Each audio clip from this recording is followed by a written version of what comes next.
بچوں، اردو سفر میں آپ کا استقبال ہے۔ اہلاً و سہلاً، آداب۔ چلیے نکال لیجئے اپنی کتاب جو آپ لوگ پڑھتے ہیں، ہماری کتاب۔ اب میں آپ کو پڑھانے جا رہی ہوں سبق نمبر 12 جو ہے خانہ خانہ کی دریا دلی، اور یہ پیج نمبر ہے 69 یعنی کہ 69۔ چلیں اس کی ریڈنگ کر لیتے ہیں اور پھر ہم آپ کو اس کا باقی کام بھی سمجھائیں گے۔ شمس العلماء مولانا محمد حسین آزاد، 1831 ان کی تاریخ پیدائش اور 1910 تاریخ وفات۔ ٹھیک ہے۔ اردو کے ایک صاحب طرز انشا پرداز، نقاد، مورخ اور شاعر تھے۔ انہوں نے اپنی علمی قابلیت سے اردو کے دامن کو نئے نئے علمی خزانوں سے مالا مال کر دیا۔ ان کی تحریر کا ایک خاص انداز ہے جس کی تقلید آج تک کوئی نہ کر سکا۔ سادگی، روانی اور شاعرانہ انداز بیان ان کے مضامین کی خصوصیات ہیں۔ سخن دان فارس، نئے رنگ خیال، آب حیات اور دربار اکبری وغیرہ ان کی مشہور تصانیف ہیں۔ ذیل کا اقتباس ان کی کتاب دربار اکبری سے ماخوذ ہے۔ اس میں اکبر بادشاہ کے دور کے مشہور امیر خانہ خانہ کی سخاوت اور فیاضیوں کا بیان ہے۔ ٹھیک ہے، یہ ہم نے پڑھ لیا تعارف جنہوں نے لکھا ہے، اور اس میں بتایا گیا ہے کہ وہ بہت اچھے لکھنے والے تھے، ان میں یہ خوبیاں تھیں اور ان کی کتابوں کے نام ہیں۔ اور یہ جو لکھا ہوا ہوتا ہے نا اقتباس کا مطلب ہے یہ بہت لمبی تحریر ہے، اس میں سے تھوڑا سا پارٹ آپ کی کتاب میں دیا گیا ہے۔ اور ذیل کا مطلب ہے نیچے لکھا ہوا، جیسے کبھی لکھا ہوتا ہے درج بالا، کبھی لکھا ہوتا ہے درج ذیل، مطلب جو نیچے لکھا ہوا آ رہا ہے پیراگراف وہ اس میں سے لیا گیا ہے۔ خانہ خانہ کی سخاوتوں کے کارنامے اکثر لطیفوں اور حکایتوں کے رنگ میں محفلوں اور جلسوں پر پھول برساتے ہیں۔ خانہ خانہ کا دسترخوان نہایت وسیع ہوتا تھا، کھانے رنگ رنگ کے تکلفات سے رنگین اور اس کے فیض سخاوت کی طرح عام تھے۔ جب دسترخوان پر بیٹھتا تھا، مکانوں میں درجہ بدرجہ صدہا بندگان خدا بیٹھتے تھے اور لذت یاب ہوتے تھے۔ اکثر کھانوں کی رکابیوں میں کسی میں کچھ روپے، کسی میں اشرفیاں رکھ دیتے تھے، جو جس کے نوالے میں آئے اس کی قسمت۔ یہاں پہ بتایا گیا کہ ان کی فیاضی کا کیا کیا انداز تھا، کس طرح وہ لوگوں کو کھلاتے تھے، پلاتے تھے اور ساتھ میں پیسوں سے بھی مدد کرتے تھے۔ ایک دفعہ پیش خدمتوں میں کوئی نیا شخص ملازم ہوا تھا۔ دسترخوان آراستہ ہوا، جب خانہ خانہ آ کر بیٹھا، سینکڑوں امراء اور صاحب کمال موجود تھے، کھانے میں مصروف ہوئے۔ اس وقت وہی پیش خدمت خانہ خانہ کے سر پر رومال ہلا رہا تھا، یکا یک رونے لگا۔ سب حیران ہو گئے۔ خانہ خانہ نے حال پوچھا، عرض کی کہ میرے بزرگ صاحب عمارت اور صاحب دستگاہ تھے۔ میرے باپ کو بھی مہمان نوازی کا بڑا شوق تھا۔ مجھ پر زمانے نے یہ وقت ڈالا، اس وقت آپ کا دسترخوان دیکھ کر وہ عالم یاد آ گیا۔ خانہ خانہ نے بھی افسوس کیا، ایک مرغ بریاں سامنے رکھا تھا، اس پر نظر جا پڑی۔ پوچھا، بتاؤ مرغ میں کیا چیز مزے کی ہوتی ہے؟ اس نے کہا پوست۔ خانہ خانہ نے کہا سچ کہتا ہے، لطف و لذت سے باخبر ہے۔ مرغ کی کھال اتار کر پکاؤ تو کیسا ہی تکلف سے پکاؤ، وہ لذت و نمکینی نہیں رہتی۔ بہت خوش ہوا، دسترخوان پر بٹھا لیا، دل جوئی کی اور مصاحبوں میں داخل کر دیا۔ اس پیراگراف میں یہ بتایا گیا ہے کہ ایک نیا ان کے ملازم آیا تھا، جو اس کے پہلے حالات اچھے تھے اور اب وہ رونے لگا، اس کو اپنا پرانا وقت یاد آ گیا۔ تو خانہ خانہ نے جب وجہ پوچھی اور اس کا امتحان لیا ایسی، تو اس نے بتایا کہ میرا باپ بھی بہت مہمان نواز تھا، اور انہوں نے اس کا امتحان لینے کے لیے پوچھا کہ مرغ میں سب سے اچھی چیز کیا ہوتی ہے؟ تو اس نے بتایا پوست۔ پوست کا مطلب ہے کھال، یعنی اس سے اس کا ذائقہ اور مزہ دو بالا ہو جاتا ہے۔ تو انہوں نے کہا بالکل یہ سچ کہتا ہے، اس کا مطلب ہے واقعی یہ ایسے وقت سے گزر چکا ہے، ایسے اس کے کھانے سامنے آ چکے ہیں۔ تو انہوں نے اس کو دل جوئی کی اور اس کا دل بڑھایا اور اسے اپنے خاص دوستوں میں داخل کر دیا۔ دوسرے دن دسترخوان پر بیٹھے تو ایک اور خدمتگار رونے لگا۔ خانہ خانہ نے اس سے بھی سبق پوچھا، اس نے جو سبق کل پڑھا تھا وہی سنا دیا۔ خانہ خانہ ہنسا اور ایک اور جانور کا نام لے کر پوچھا کہ بتاؤ اس میں کیا چیز مزے کی ہوتی ہے؟ اس نے کہا پوست۔ سب لعنت ملامت کرنے لگے۔ خانہ خانہ بہت ہنسا، اسے کچھ انعام دے کر کسی اور کارخانے میں بھیج دیا کہ ایسا شخص حضوری کی خدمت کے قابل نہیں۔ مطلب کیا ہوا کہ دوسرے دن بھی ایک خدمتگار رونے لگا، تو انہوں نے پوچھا اور اس سے پھر سوال پوچھا، تو جانور کا نام بدل دیا۔ پہلے تو مرغ کے بارے میں سوال کیا تھا، اب انہوں نے کسی جانور کے بارے میں پوچھا، تو اس نے عقل سے کام نہیں لیا، اس نے فوراً بس وہی جواب دے دیا جو سنا تھا، پوست یعنی کھال۔ تو سب اسے برا بھلا کہنے لگے کہ ہر جانور کی کھال وہ کھانے کے قابل تھوڑی ہوتی ہے۔ لیکن خانہ خانہ نے حکمت سے، ایسے بھی نہیں کہ اس کو کچھ برا بھلا کہا، اسے انعام بھی دے دیا تھوڑا بہت، اس کی مدد بھی کر دی اور اسے جیسے کسی اور کام پہ لگا دیا، جو خاص ان کے وہ ہوتے تھے خدمتگار، ان میں سے نکال کے کارخانے میں لگا دیا۔ ایک دن نظیری نیشا پوری سے کہا کہ نواب نظیری نیشا پوری نے کہا کہ نواب، میں نے 1,00,000 روپے کا ڈھیر کبھی نہیں دیکھا کہ کتنا ہوتا ہے۔ انہوں نے خزانچی کو حکم دیا، اس نے سامنے انبار لگا دیا۔ نظیری نے کہا، شکر خدا، آپ کی بدولت آج 1,00,000 روپے دیکھے۔ خانہ نے کہا، اللہ جیسے کریم کا اتنی بات پر کیا شکر کرنا۔ روپے اسی کو دے دیے اور کہا، خیر اب شکر الہی کرو تو ایک بات بھی ہے۔ مطلب ایک آدمی نے یہ کہا کہ میں نے آج تک اتنے پیسے نہیں دیکھے، تو انہوں نے اپنے خزانچی کو بلا کے پیسے دکھا دیے، تو اس کی خواہش پوری ہو گئی، تو اس نے اللہ کا شکر بھی ادا کیا اور یہ بھی کہا کہ آپ کی بدولت مطلب مجھے دیکھنے کے لیے ملا ہے۔ تو انہوں نے اس کو وہ پیسے دے دیے اور کہا کہ اب اللہ کا شکر ادا کرو۔ وہ تو ایک چھوٹی سی بات تھی۔ ایک دن خانہ کی سواری چلی جاتی تھی۔ ایک شکستہ حال غریب نے ایک شیشی میں بوند بھر پانی ڈال کر دکھایا اور اسے جھکایا۔ جب پانی گرنے کو ہوا تو شیشی کو سیدھا کر دیا۔ اس کی صورت سے معلوم ہوتا تھا کہ اشراف خاندانی ہے۔ خانہ اسے ساتھ لے آئے اور انعام و اکرام دے کر رخصت کیا۔ لوگوں نے کہا کہ تم نہیں سمجھے؟ اس کا مطلب یہ تھا کہ ایک بوند آبرو رہی ہے اور اب یہ بھی گرا چاہتی ہے۔ آپ کو اگر سمجھ میں نہیں آیا تو میں بتا دیتی ہوں کہ راستے میں انہوں نے ایک بہت ہی زیادہ خستہ حال شخص کو دیکھا جس کی حالت بہت زیادہ خراب تھی، اور اس نے ایک شیشی میں ذرا سا پانی ایک بوند کے برابر ڈالا اور اسے وہ گرا رہا تھا، پھر اس نے اس کو فوراً سیدھا کر دیا، گرنے نہیں دیا، مطلب بچا لیا۔ تو انہوں نے اس کو بھی انعام دیا۔ اب لوگوں کو سمجھ میں نہیں آیا، وہ تو بہت عقل والے تھے نا، بہت فہم والے تھے، ان کو یہ لگا کہ یہ اس کے بیہیویئر سے، اس کی شکل صورت سے بھی وہ کوئی اچھے خاندان کا لگ رہا تھا، شریف خاندان کا۔ تو انہوں نے کہا اس کا مطلب یہ ہے کہ ذرا سی عزت باقی ہے، وہ میں اس کو بچانے کی کوشش کر رہا ہوں، اور وہ بھی گر رہی تھی تو میں نے اسے بچا لیا۔ اس طرح انہوں نے اس کو انعام دے کے اس کی مدد کی۔ ان کا الگ الگ انداز تھا، کبھی کسی طرح سے، کبھی کسی طرح سے۔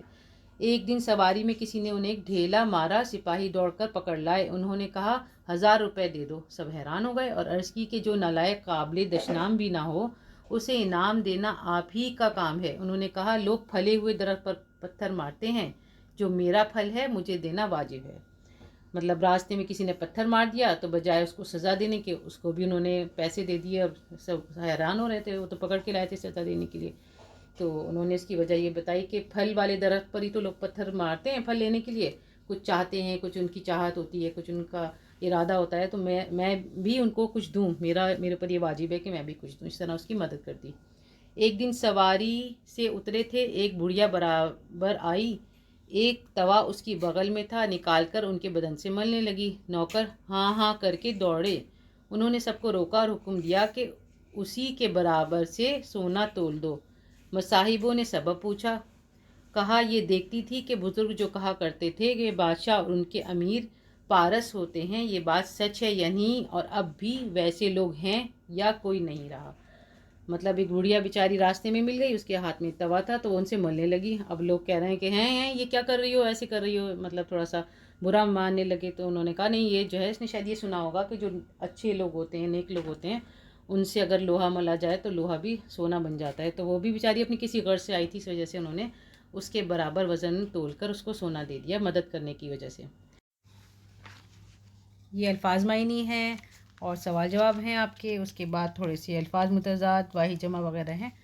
چلیں سبق نمبر 12، خانہ کی دریا دلی۔ الفاظ معنی: شمس العلماء، شمس کا مطلب ہوتا ہے سورج، علماء عالم کی جمع یعنی جاننے والے، عالم اسکالر جیسے کہتے ہیں نا۔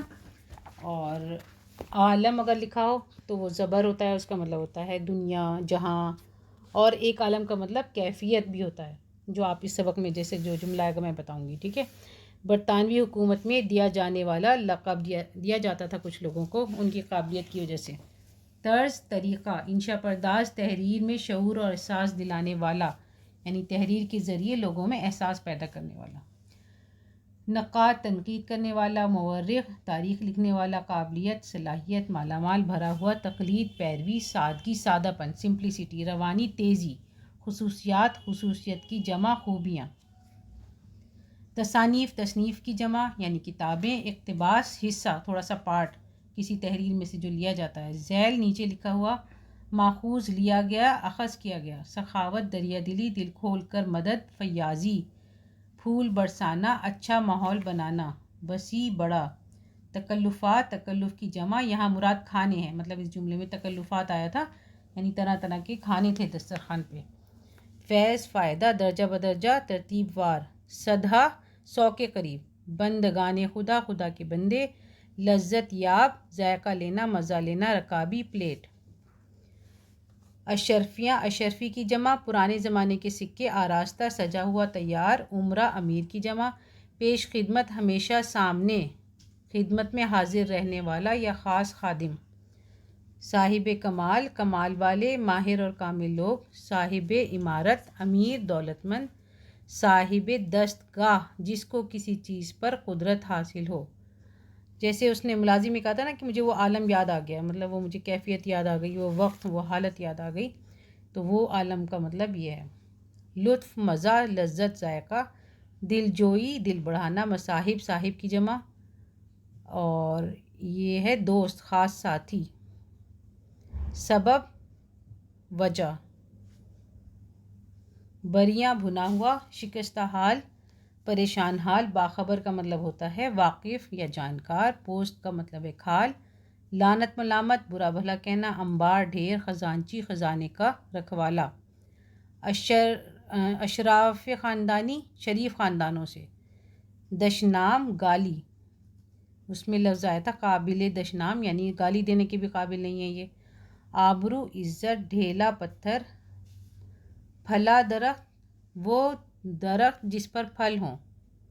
واجب، لازم اور ضروری۔ پارس، وہ پتھر جس کے چھونے سے کہا جاتا ہے کہ لوہا سونے میں تبدیل ہو جاتا ہے۔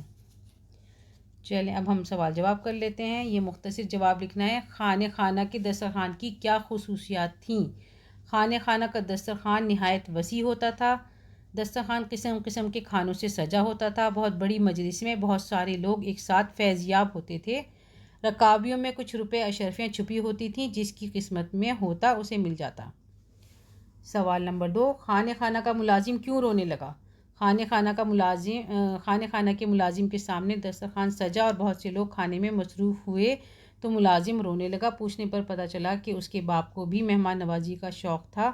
پہلے اس کے حالات اچھے تھے، وہ وقت یاد آنے سے اسے رونا آنے لگا۔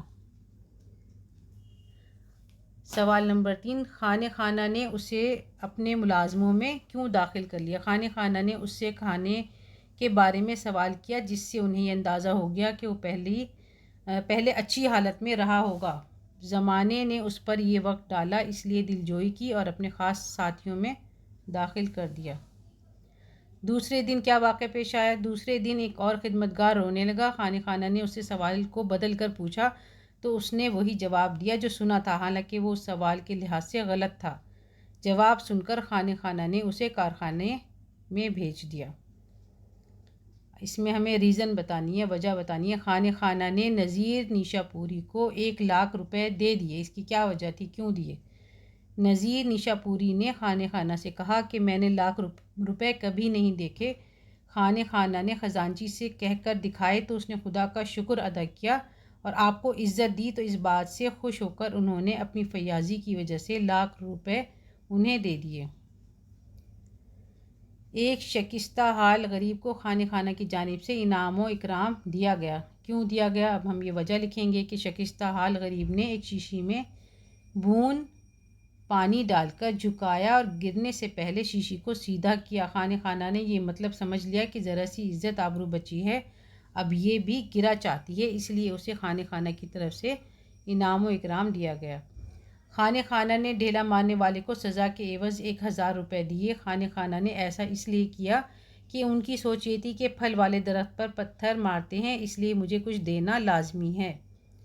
بڑھیا توا نکال کر خانہ خانہ کے بدن سے ملنے لگی۔ پارس، وہ پتھر جس کے چھونے سے لوہا سونے میں تبدیل ہو جاتا ہے۔ بڑھیا اسی توقع سے آئی تھی، اس نے کچھ سنا ہوگا اس لیے اس نے ایسا کیا۔ توا ملنے لگی، وہ بھی کچھ فائدہ حاصل کرنا چاہتی تھی۔ چلیں یہ ہمارے سوال جواب مکمل ہو گئے ہیں، آگے ہم دیکھتے ہیں سوال نمبر 3 ہے، مندرجہ ذیل جملوں میں ضمیر کی غلطیاں درست کیجیے۔ مثال، میرے پر زمانے نے یہ وقت ڈالا، تو صحیح حل ہے اس کا مجھ پر زمانے نے یہ وقت ڈالا۔ جو میرا پھل ہے وہ میرے کو دینا واجب ہے، جو میرا پھل ہے مجھے دینا واجب ہے۔ اس وقت مجھے میرے بزرگ یاد آ گئے، اس وقت مجھے وہ عالم یاد آ گیا۔ الفاظ متضاد لکھنے، سخاوت مطلب جیسے ہوتی ہے جنروسٹی، اس کا ہم لکھیں گے بخیلی، کنجوسی۔ غریب، امیر، یہ تو آسان ہے، غلام اور مالک۔ واحد کی جمع اور جمع کے واحد بنانے، وقت، اوقات، عمرہ، امیر، اور سبق، اسباق۔ اس کے بعد ہے مطلب کا مطالب اور صاحب کا مصاحب۔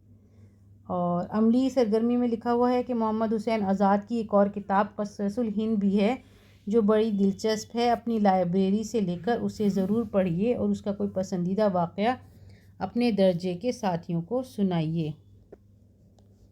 تو یہ جو ہے آپ کے پاس اگر کوئی لائبریری نہیں ہے تو پھر کیا کریں، گوگل ہے نا، گوگل میں ساری کتابیں ہیں، یہ جو آپ کے پاس موبائل ہے اس میں ساری لائبریری اچھی اچھی کتابیں سب سمٹ کر آ گئی ہیں، آپ چاہیں تو نکال کر ضرور پڑھیے۔